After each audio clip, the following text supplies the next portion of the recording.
Oh, nothing. Oh, I'm being recorded? Well, not yet. When you start No teaching. pressure. When you start teaching. It's all good. It's all good. Just discussion. Discussion. Oh, we have to GQ it then. Oh, just kidding. You know he does the same debate with our Sunday school teachers every week. He doesn't learn. Andrea He doesn't learn. Daniel, every time they say Is get he your Bible, using his he Bible uses or his his iPhone. I don't have a phone. If he's got the Bible verse, it's all right. I'll allow it, as long as he's not texting someone. We could put up scramblers, that might be an You're interesting gonna start investment. problems here.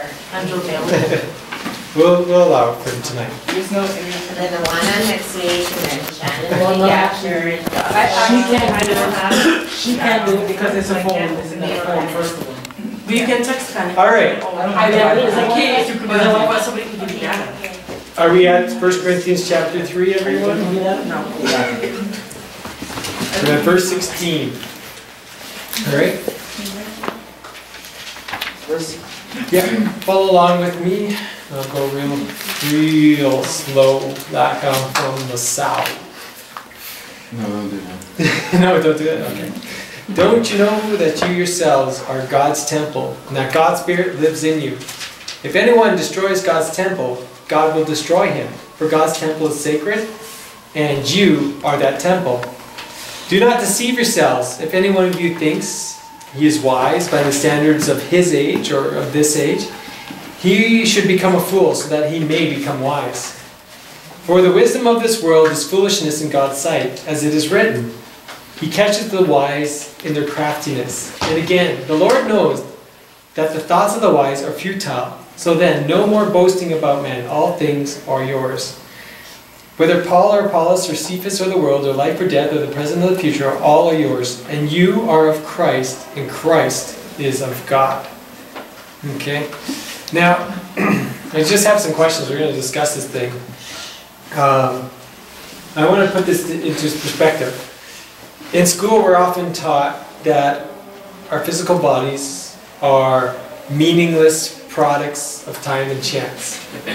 What? Meaningless products of time and chance. They taught you that in school? Evolution.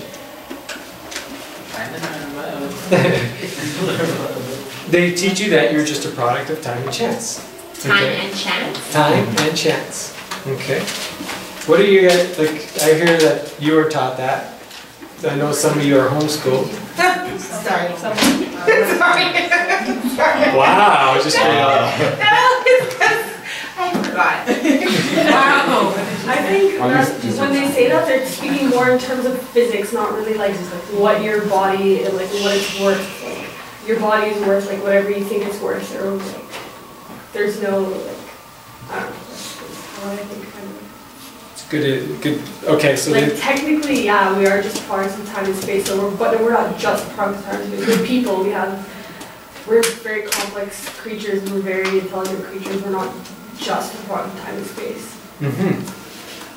So, how does someone else respond to that? Still thinking. Still thinking? That Alana was talking. good. Yeah, I saw that too. That was a good Wow. insight. Thank you. Thank you, Corey. Thanks for listening. She has nothing. Alana? No. Oh, she doesn't know what to say. No! Okay. Do you guys know that, I thought I wrote this verse down, so I'm just going to flip ahead. I think it's in here, so I'm just going to, sometimes you get ahead of yourself and you write down a thought and then you don't write down its reference, so I'm just going to see if I can find it quickly. I think it's this one. Gotta love that, eh? I should have double checked my work. I thought so too. Okay. In the Bible, I didn't put a reference here for this, but some of you guys have read this before, that we are fearfully and wonderfully made, and that's in Isaiah, okay? Put your hand back. And in 1 Peter, guys, in 1 Peter chapter 2, verse 4 and 5, it says, if you listen, as you come to him, the living stone, rejected by men, but chosen by God and precious to him, you also, like living stones, are being built into a spiritual house to be a holy priesthood, offering spiritual sacrifices acceptable to God through Jesus Christ. Okay? So it says that we're all living stones and are part of the holy temple of God. So each of us, based on that, are made for a purpose. So no longer does the Bible does not teach that we're products of time and chance. The Bible teaches that we were carefully formed and that we are a precious creation of God. Now, in light of everything that happens, in light of real life, what are some questions that you guys have in regards to that? Actually, I did write a scripture for this, but I'm asking too tough of questions. I don't understand the question. Okay, that's fair enough. All right. Everybody else is saying that, but they didn't speak up like Yeah, that. that's good. I like to be challenged at that. I'll always speak my mind. It's good. I like that. Can you read? For instance, I just gave you guys one contrast, okay? Okay. They're still talking. Gave you one contrast, which was we're products of time and chance, okay? Physical random mutations. Whereas the Bible teaches on the opposite end of the scale is that God saw our unformed body and all the days ordained, actually this is in Psalms 139:16, all the days ordained for me were written in your book before one of them came to be. So God actually planned out your existence and planned out your life and knew about you before you were even formed, or before you were even, as they say, a twinkle in your mother's eye. So there's a purpose and a plan. So you see those two opposite ends of the spectrum? How do you guys respond to that? Like, which one is, maybe I should ask, which one's more appealing, or which, and why? Maybe I should ask that. I don't think science anymore. You know, but you understand the two sides. Okay, so which one's more appealing to you? Which one makes more food?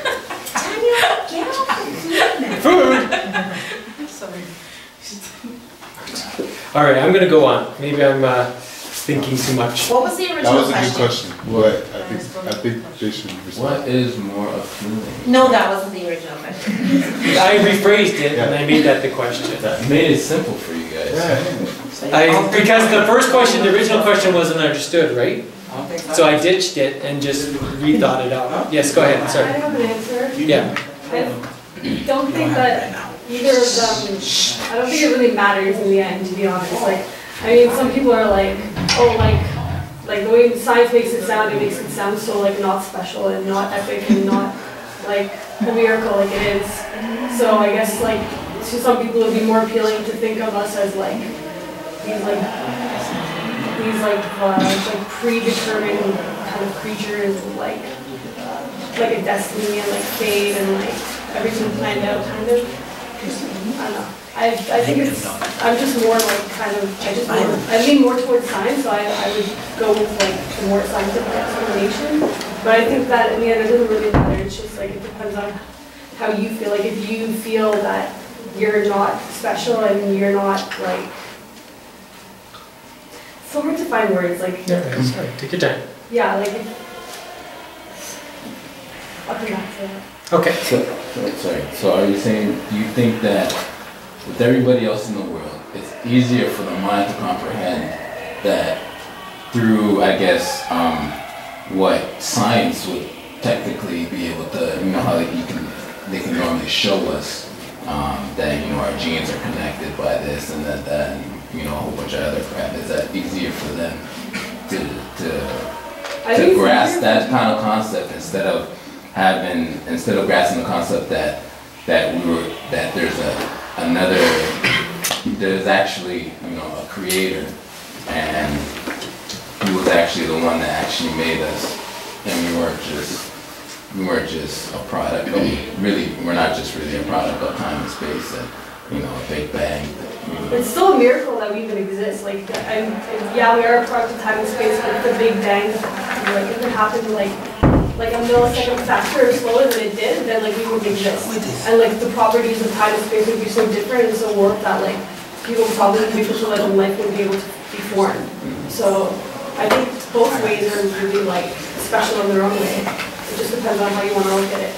I think life is what you make of it, and if you think that life is special and amazing as it is, then that's great. And if you want to, if you like to believe that it was God that made everybody special and unique, then that's fine. And if you think that science said it's pretty cool too, I think. So yeah. You Daniel, do you have something? Oh, no. Okay. Then I think you have some valid points. I'm not. I'm gonna just addend what I'm saying. I'm trying to carefully, because I agree that the scientific principle is a very strong and very practical means of looking at life and looking at the realities around us. The scientific method is restricted in certain ways, and I'll give you an example. Right? The scientific method relies on your senses: taste, sight, smell, hear. Yeah, like the whole experimental method is something that can be testable and verifiable over repetition. Yeah.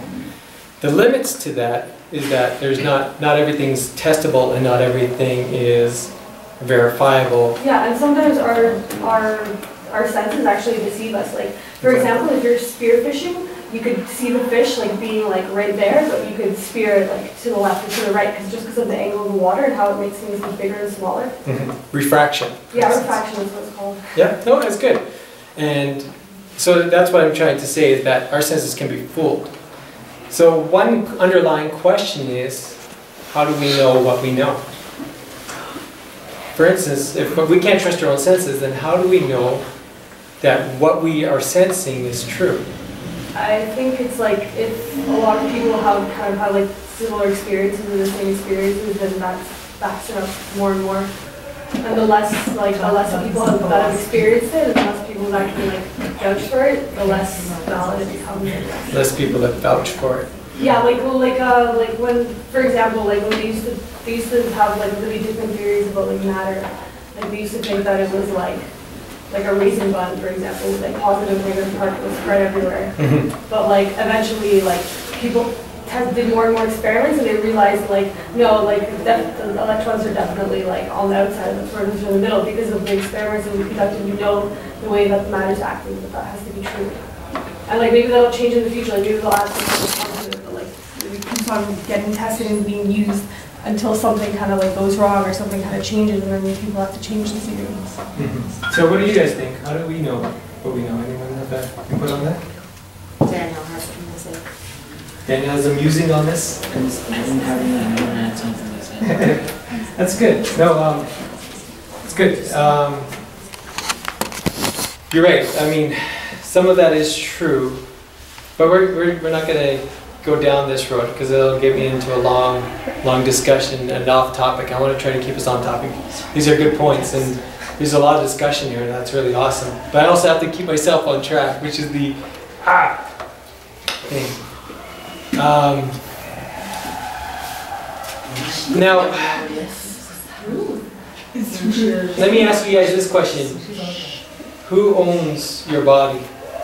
God. Me. You? Okay. Yeah, I heard God. I want to hear...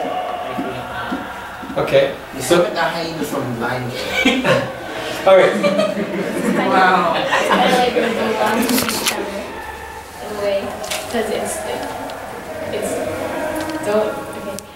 it's kind of based on a marriage relationship, and this is more about the church, but like how like I'm the temple, so I'm God's, but I don't know. He's giving you authority to rule over it while you have it. Yes. It's like how they have people here to clean the church. It's their job to take care of the church. So if something happens to the church, like say, somebody writes someone on the wall, it's their job to clean it up.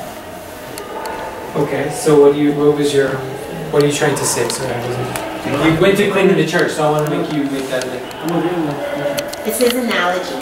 Okay, in relation to The temple. Okay. What were you have some further thoughts? Okay. Let's hear from Cora. Who is that?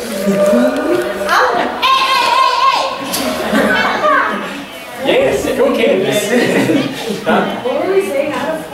we were talking about ownership of our body, and then these three responded that God, and one actually said God, one says, well, us, but with conditions, and you said me straight up. So sorry. What I don't understand, and I've never ever understood, and I don't think I'll ever understand, is why God would like make you and give you like a destiny, and like give you the power to sin and the the means to sin, and then but why the choices? Like, why would you just like, all right, let's like throw some drugs onto the world and like throw some guns in there and like just make your own choices, guys. Like that sounds so silly. It's like, why wouldn't God just make everybody perfect and happy and not like messed up? He did make everybody perfect and happy, and he ruined it. Yes, he did. In the beginning, No, okay, guys, but that's a valid question.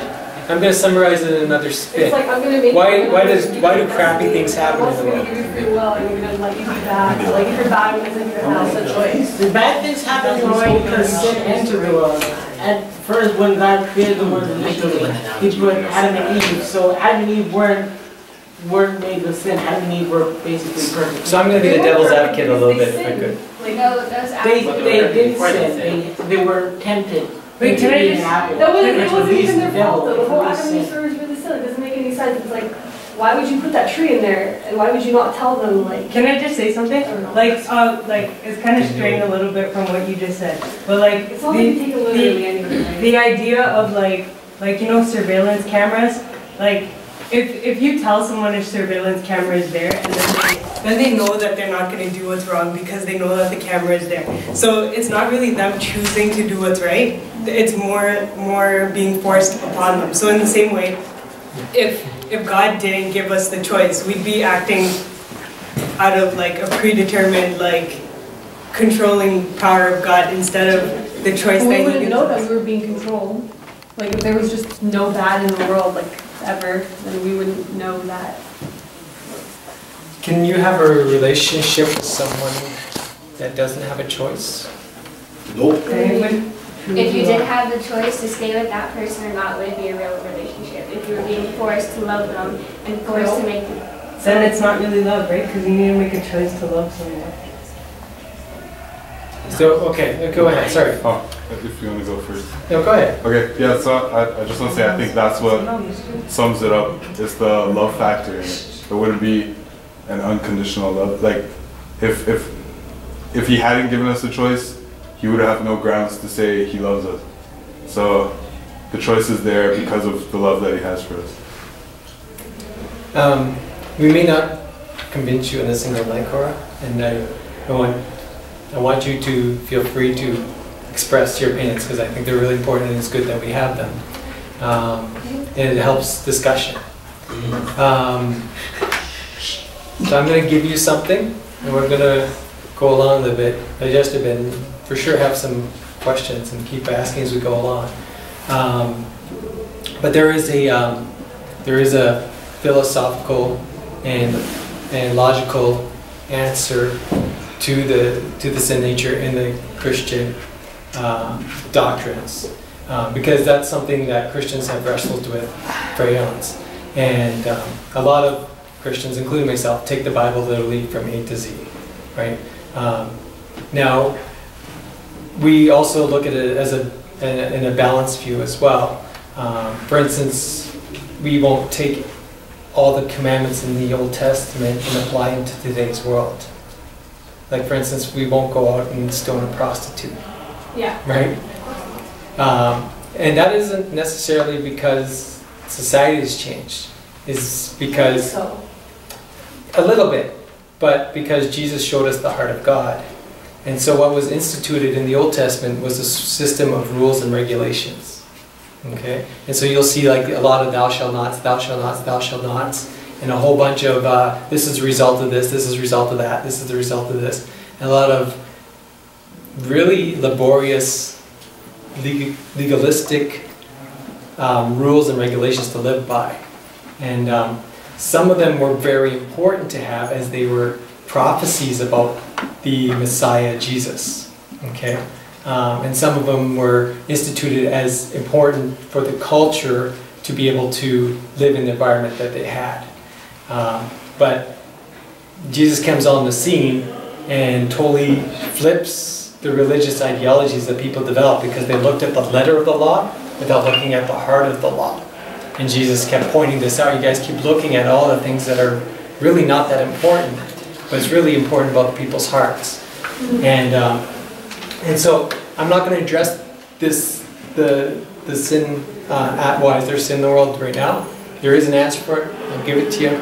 But I think I want you to listen to is the heart that's trying to be communicated as we go through this lesson, even though I'm not going to deal with that logic right now, if that makes sense. And what's really cool is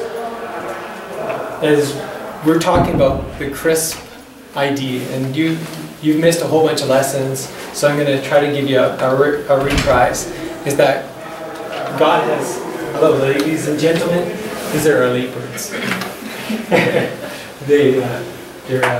Their brother there always works till late, so, and he's their ride.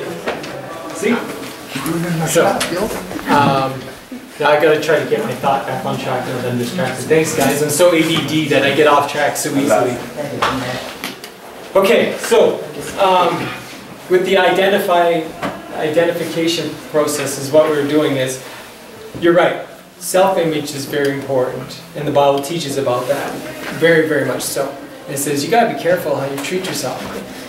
One is God thinks you're precious and God's invested in, trust me, the Bible's very specific about this. When someone's hurt and someone's downtrodden, He's there and He's crying and He's working through it. I mean, the whole crucifixion scene is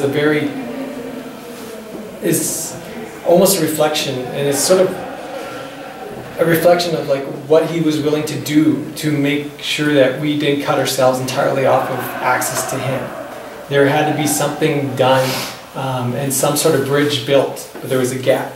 And so that's what the crucifixion of Christ does. And so part of our lesson has been finding our identity and what that really means, and how do we reflect the love of Christ in our world. And so we went through different sections in our thing. We went, I'm a beautiful child of God, what that means, etc. And so now we're coming back to it almost full circle again about the image identity, but we're talking about the temple, because this is where we're going with this lesson, is even with this Bible verse that I just read out, is that individually each of us are a temple of God, and this is what the Bible is teaching. So that doesn't mean we can go out and drink ourselves silly, for instance, right? One is logically, if you guys drink yourselves silly, logically you're going to kill your liver, right? I thought you meant like never do that ever.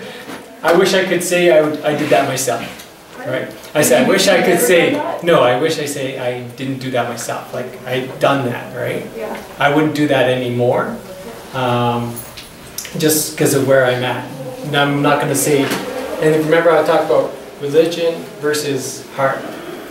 And this is one thing I've also been trying to teach our youth as well, is that we all have different states and stages of our lives that we're in.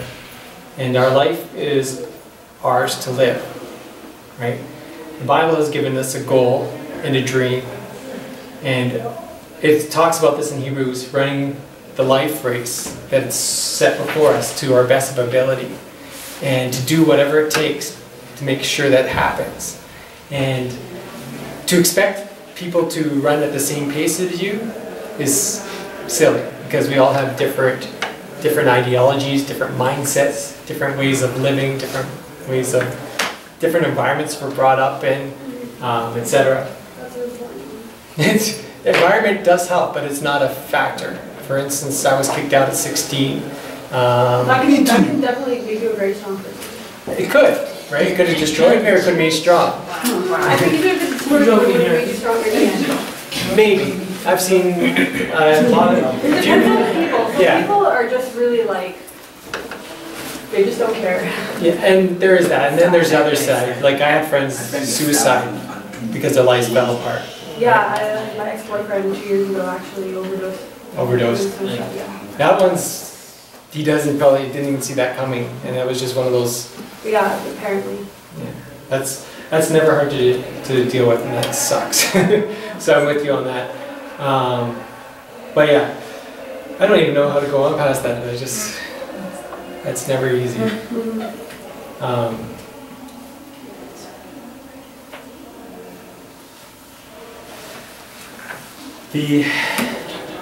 I'm just trying to move on past that. Sorry, that was a hard moment because I'm still like that. Just brought up like some things that, but it's good. Like sorrow, I think, is a good thing. It's it helps us keep. Believe it or not, it's one of those things that help me keep my mortality and everything in perspective. Sometimes it's like actually, you know what? Because guys. One of my friends, like that's what kept me actually out of chemicals altogether. Like when I say chemicals, like chemical drugs. When I was a teenager, one of my friends actually did a bad tab and was totally written off. His life was like basically loony bin for like almost a decade before it was back on track again. Right? So things like that help keep things in perspective. It wasn't easy to go through, but sometimes learning from people's examples, right?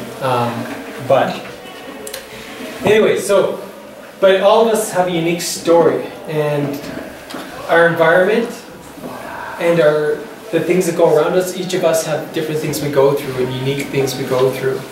And I mean, the hardest part is when you read the Bible from A to Z, sometimes it's just putting it all together, right? And a lot of the understanding that I've grown like in my time with Christ is that our